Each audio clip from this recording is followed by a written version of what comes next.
Like many people, I'm really excited for Dawn of War 4. The first game was a masterpiece of its era, and while its later outings didn't quite hit the mark for many of us, this new game seems to be going back to the style and gameplay that made the earlier games such a hit.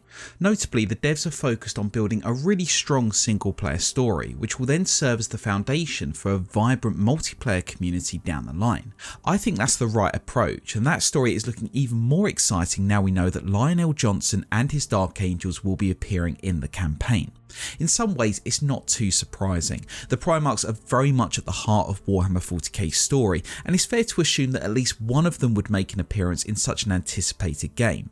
But the Lion is a very subdued character to say the least, and so it's interesting that they've picked him because the game will give us a very close look at how he interacts with the Blood Ravens, his own chapter, and the conflict at the heart of the game.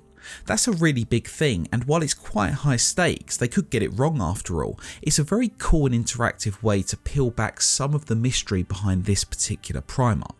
Of course, when a Primarch enters the fray, they often need a truly powerful adversary to justify their appearance. Given how central the Necrons seem to be to the campaign story, I suspect the Lion will find himself going toe to toe with one of the Catan. Which one is unclear, but my bet is on the Nightbringer, not just because it's getting a new model, but it's also a familiar foe for those who played Dark Crusade back in the day. Alternatively, could we see one of the traitor Primarchs appearing with their legion in the latter part of the campaign or in any early DLC?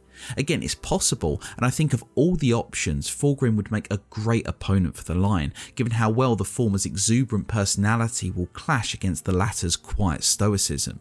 Whatever the case, it's going to take something big to justify the Lion turning up and to give him a bit of a challenge in the game itself.